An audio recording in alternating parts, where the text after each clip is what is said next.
So hi everyone, I welcome you to the course, the project and seminar course for this fall semester, the hardware software co-design intelligent architectures for smart hardware software cooperative techniques.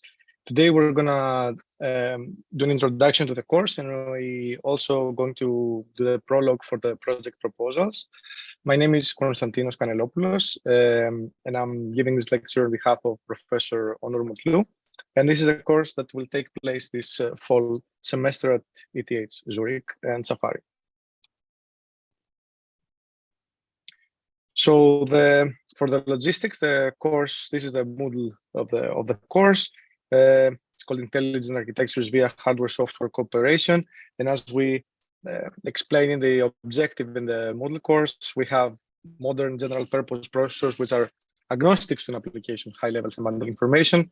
And what we want to explore in this course is how with hardware software cooperative techniques, we can enhance and optimize the security, the performance, the reliability, and other aspects of the compute unit. And this is offered, this course is offered in English as part of the IEDM department. So what's the role of this course? In this course, we will introduce the need for new hardware software co-design techniques in current computing systems in order to achieve high performance, energy efficiency, as well as security. We will get familiar with the current as well as futuristic hardware software cooperative techniques. We will together read papers and brainstorm on ideas. You will learn how to modify software to match the underlying hardware and vice versa. And you will also work hands-on with analyzing workloads, creating new hardware software interfaces, proposing new software and architectural solutions. So what's the key takeaway? This PNS aims at improving your knowledge in computer architecture and hardware software co-design, your technical skills in programming and developing architectural simulators, critical thinking and analysis, and that's why we will focus on reading papers and generating ideas. Interaction with a big group of researchers. We will not just interact with the mentors of this PNS, we will be able to interact with anyone working on a similar topic or who has any expertise, any idea on the topic. You will gain familiarity with the key research directions which are right now either hot in the community or are really critical going into the future. And you will also perform at the end a technical presentation of your project, which will help you be familiar with presenting the work you have done. So what's the key goal of the project? The key goal is to learn how to design efficient hardware software cooperative techniques. So, and what are the prerequisites of the course, which is something quite important. It's better if you have already taken the course of digital design and computer architecture or any equivalent course from the computer science or the IT department. This is a pretty fundamental course that explains the basics of computer architecture from transistors and gates up to the microarchitectural level and applications. It's really good if you have some familiarity with C and C++ programming. This will help you get through the tasks of the PNS much faster. And for some specific projects, it would be good if you have some familiarity with modern machine learning frameworks like PyTorch or TensorFlow. And again, this is only needed in some specific projects where we might need to use machine learning models for some sort of technique. It's also really important if you have already an interest in computer architectures and computing paradigms, discovering why things do or do not work, as well as solving problems. And at the end, the most important is how to make systems efficient and usable. Let me tell you more about the who are we and who's organizing the course. So the course is organized by Professor Onur Mutlu. He's a full professor at ETH Zurich at the IT department and affiliated with the computer science department since September 2015.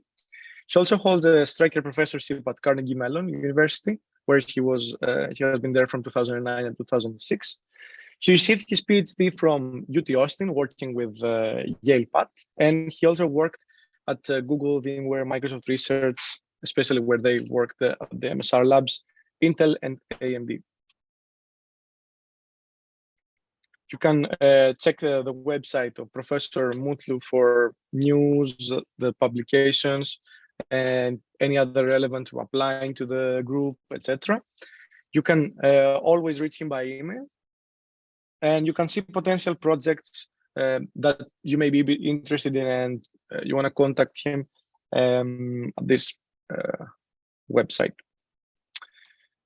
So we do research and teaching in multiple domains. First and foremost, computer architecture, computer systems, hardware security, and bioinformatics, as well as other domains like storage systems, safety, predictability, hardware security, hardware and software cooperation, health and medicine, fault tolerance. And it's important that we keep this domain broad. Who are we? I'm Konstantinos. I'm a PhD student. It's my third year in the group. I'm really interested in hardware security, hardware software interfaces, virtual memory, the current software and hardware, software and hardware abstractions, and how we can improve all these to make the systems more programmable, more future-proof, more efficient. Then it's Rahul Bera. He's also a third-year PhD student. Rahul has done excellent work in prefetching, in the microarchitecture of the current processors, and he has had experience from industry as well. Then it's Juan Gomez Luna, who is right now a senior researcher and lecturer at Safari. He's the one who has spent the most time in Safari among all of us. He's an expert in near memory processing near memory, heterogeneous computing, processing using memory, GPUs, and he's a great asset. Then it's Mohammed Sadati. He's also interested in GPUs, heterogeneous computing, processing in memory systems, as well as interconnection networks, and I would say storage devices lately. And then Nika Mansouri-Hiasi, who is also a PhD student during her third year. Nika is working a lot on emerging memory technologies and how to design efficient architectures for bioinformatics. So as you can see here, we are quite a big group working along different domains, and the motto of the group is think big, aim high. And here's a picture of most of us during a reading group. You can also take a look at the Safari newsletter under this link, where you can find recent news about the group and publications, interviews, and any other news, things that happened during the year, events that occurred during this year. And we also organize seminars, which are usually online, which we call them Safari Live seminars, where different people, either from the group or outside the group, from industry or academia, are invited to present and discuss and brainstorm about their works. And it's quite interesting because we see a broad field of interest. As we discussed before, the current research focus areas are basically computer architecture, hardware, software co-design, bioinformatics, with a sub-focus on memory and storage, such as DRAM, flash, emerging technologies like monolithic 3D integration, and interconnection networks. We also take a look at heterogeneous and parallel systems such as GPUs or systems for data analytics, new interfaces, system architecture interaction, and a huge portion of the group is working on genome sequence analysis and assembly algorithms, as well as architectures for these, as well as system design for bio and medicine. So we have a broad research spanning across apps, systems, logic, with architecture at the center. What are the course requirements and what are the expectations? So first, it's important for you to study the learning materials. And each student, as you know already, will carry out a hands-on project.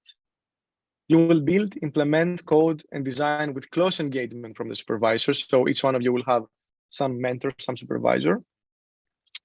It's important if you participate, you can ask questions, contribute thoughts and ideas.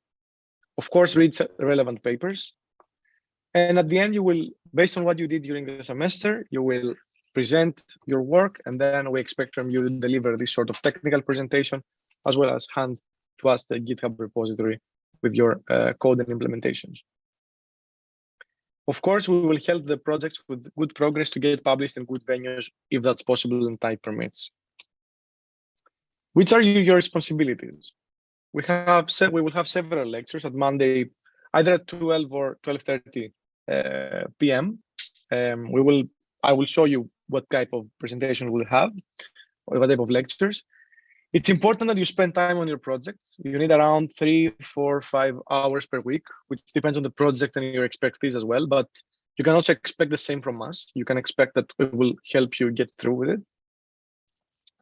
It is important to meet your mentors weekly to be able to track progress efficiently.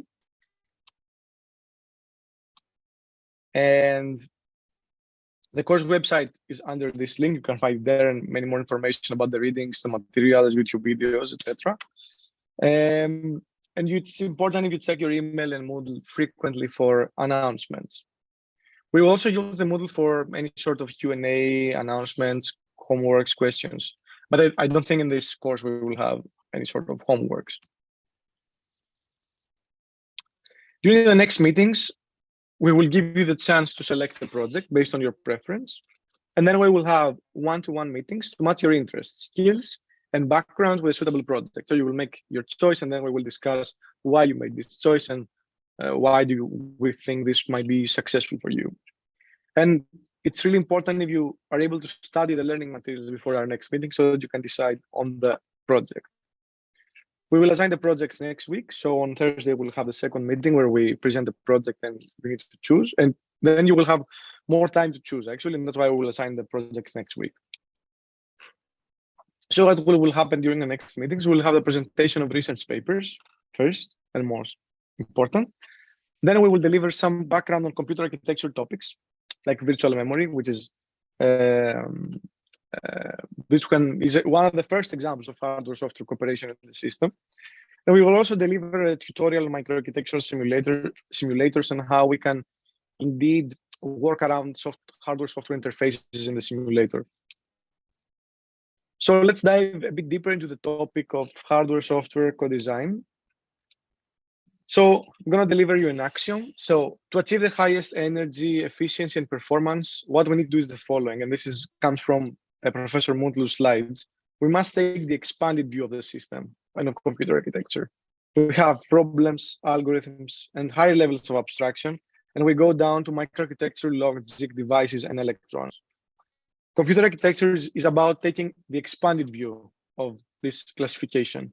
And we need to co-design across the hierarchy, from algorithms to devices.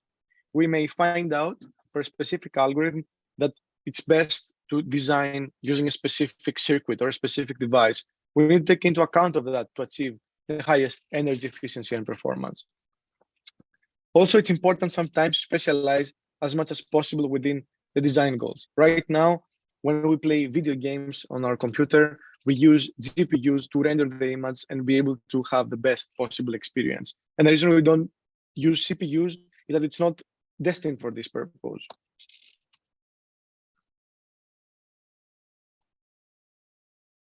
So we can design in hardware. When we talk about hardware software co-design, it's about designing application-specific standalone accelerators.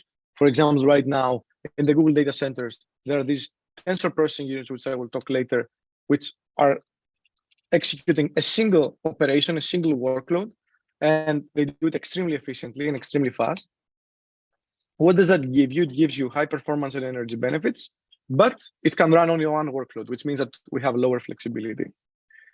We also, sometimes we can extend general purpose processors with application or task-specific hardware components. For example, we may find out that matrix multiplication can be accelerated by making a slight modification to the caching subsystem. What's the good thing with this? We might achieve higher performance and energy benefits when we execute these operations using small tweaks in the architecture. The problem is that we need to change to perform abrupt changes in a general purpose processor with application-specific components. And of course, the one thing we could always do is revisit the existing hardware-software interface to enhance performance, security, and portability. For example, we might be removing the whole virtual memory framework and replace it with something completely different to enhance, let's say, performance or reduce memory underutilization or increase security. For example, as you can see in the Apple M1 Max processor, there is a neural engine. What does the neural engine do? It performs a single operation. It runs the inference of neural networks. And the reason the M1 Max has it is because we don't want to overload the CPU, which is not a component destined for inference. We want to offload it to another component designed just for that. And this way we can have extremely good performance and energy efficiency on inference. Same thing for the encode and decode unit for the when we want to render images, for example, we want to encode and decode videos, right? And that's why it's really efficient using these units instead of spending energy and experiencing high latencies by using the CPUs for these operations, which are extremely frequent in phones. For example, as you can see here, Tesla is designing a system on its own, the Dojo chip, and it's not designing just the chip, it's designing the whole architecture. As you can see here, Tesla designed the software, the compute cluster, the system, and the chip. So Tesla has control over the whole stack, and this way they can optimize heavily towards achieving high performance and energy efficiency. You can also watch this Safari seminar from Sean Lee, who is the co-founder and chief architect of Cerebras, and he explains there the chip they built in Cerebras, the largest ML accelerator chip, at least back in 2019, where they were able to create an extremely big chip, which works much better than a GPU to perform the training and the inference of neural systems. And they did not just build a chip, right? They also built the whole software hierarchy, the whole interface to be able to achieve high efficiency and performance. Same thing for the Google TPU. Google realized at some point that in the data centers, the CPUs were spending a lot of time and energy on performing tensor operations, right? And that's why a group of researchers came up with this tensor processing unit, which actually works as a systolic array. And the only thing it does is the matrix multiplication. So in Google's data center right now, you can find the first generation, second generation, and third generation TPUs, whose only goal, the only objective of this component is to perform the matrix multiplication. And it does it much more efficiently and much better than the current CPU. What's the downside? That you need to spend money, you need to spend effort in the hardware-software interface to program this component and integrate it into the current computing system. So as you can see here, this is a modern example of the systolic array, where we have a completely different architecture compared to the classic out-of-order pipeline. We just feed the data and we get extremely fast the computation just for a simple operation though. This specific hardware cannot do any other operation rather than performing the matrix multiplication. So what is the system architecture design today? It's human-driven. For example, humans design the policies, how to do things. We have many simple, short-sighted policies all over the system. And we design systems in a non-automatic, with no automatic data-driven policy. We have no learning in the system, and this is an issue because this way we cannot take lessons from past actions. And the question is whether we can design fundamentally intelligent architectures. And an intelligent architecture, we define an intelligent architecture as a data-driven. For example, we have a machine that learns the best policies. We have sophisticated workload, it's sophisticated, it's workload-driven, it's changing, and it's far-sighted. It includes automatic data-driven policy learning, and all controllers in the system act as intelligent data-driven agents. But the question is, how do we start? The group published a paper in ESCA 2018 where they used for the first time reinforcement learning when scheduling requests in the memory controller. So the memory controller receives requests from the CPU, and the memory controller needs to schedule these requests to satisfy several metrics, such as fairness, such as performance, such as latency. And the authors of the paper, published in ESCA 2018, they came up with a self-learning, self-optimizing memory controller, which is using reinforcement learning to schedule the requests in a way to maximize all the policies, which is essentially an intelligent agent, because it's not just a heuristic.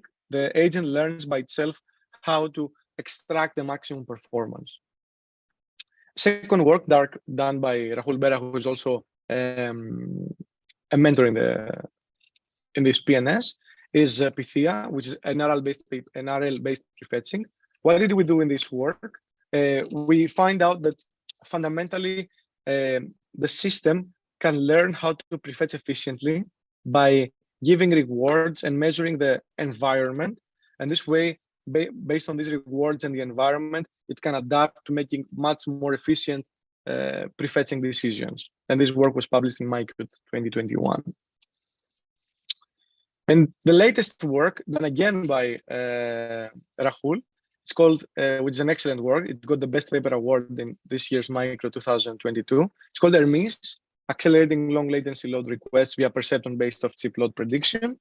And it's also fully open source, and you can find the artifact online. In this work, what did we do? We employ a perceptron-based solution. We employ a model, a neural model, which can make predictions about whether a load will go to the off-chip memory. And if it does, then we actually issue some sort of preloading, prefetch request, so that we can hide the latency of accessing the caches, which is becoming worse as time progresses and as the technology scales. And I suggest this will be in your required readings in the future days. So we also need data-aware architectures, and the data-aware architecture understands what it can do with and to each piece of the data. It makes use of different properties of data to improve performance, efficiency, and other metrics, such as compressibility, approximability, locality, sparsity, criticality, and access semantics. So what's the problem right now? The problem is the limited expressiveness. So we have high-level information which are not visible to the hardware. For example, we have data structures in software, we have access patterns, we have any optimizations, we have data types, integers, floats, chars. But hardware right now treats everything as instructions or memory addresses. It treats everything as 1 and zeros. And that's a problem because we want hardware to understand the concept of data structures, the concept of an access pattern, because then we can design more efficient techniques that can make the applications faster and more efficient. So what's the solution to that? We design software, then we provide a new ISA, which is called, we call it expressive memory, a new interface between the software and the hardware. And this way we can pass down, we can propagate inside the microarchitecture all the semantics of the software. And this way we can design powerful and intelligent memory optimization techniques. The work was published in ISCA 2019, and this will also be in your required readings for the later lectures. There were two papers actually in ISCA 2018. One focused on new hardware interfaces for general purpose systems, and the locality descriptor, again published in ISCA 2019, focused on a new abstraction, new cross-layer abstraction, in order to be able to express just data locality, not for any program semantics, just for locality. Another example is the work we did back in MyCode 2019 called IEDM. So we found out that deep neural network evaluation is very DRAM intensive, especially for large networks. For example, we find out that some data and layers in DNN are very tolerant to errors. And what do we want to do? We want to reduce the DRAM latency ideally and the voltage on such data and layers, while still though making a user-specified DNN accuracy target by making training DRAM error aware. So we want to reach the accuracy targets while achieving high performance by training the model even in the presence of DRAM errors. So what do we want? We want a data aware management of DRAM latency and voltage for deep neural network inference. I'm going to give you an example. As you can see here, this is a mapping example of the ResNet 50. So we have weights and intermediate features, input features for the ResNet 50. And as you can see, they experience different bit error rates. So our idea, is that we can map the more error tolerant DNN layers to DRAM partitions with lower voltage and latency. And this way we can extract both performance at no accuracy cost. This work was published in MyCode 2019. And you can also take a look at this work, which is super interesting. And another work that we also did in Micro 2019 is called SMASH. The title is Co-Designing Software Compression and Hardware Accelerated Indexing for Efficient Sparse Matrix Operations. In this work, we found out that indexing a sparse matrix is an expensive operation, but what we could do to make it more efficient would be to compress the matrix in a different way, in a more efficient way. The problem with the bitmap-based compression that we explore in this work is that we cannot do it purely in software. We need some sort of hardware system, a hardware component so that we can do the decompression in a really fast way. And we demonstrate that through a software compression and hardware accelerated indexing co-design, we were able to achieve high performance in sparse matrix operations. Another recent work is called VBI, the Virtual Block Interface, a flexible alternative to the conventional virtual memory framework. And in this work, we demonstrate that we can essentially modify the whole concept of virtual memory. We can redesign completely virtual memory in order to first express more program semantics and make the virtual memory framework data aware. And second, to adapt to the hardware, the main memory changes that are happening on the back end. We have new memory devices, emerging memory devices, which need a completely new virtual memory interface to achieve high performance. Now I want to conclude my talk. Thanks a lot, and thanks for attending, and we can answer any of your questions right now. I'm gonna stop the live stream.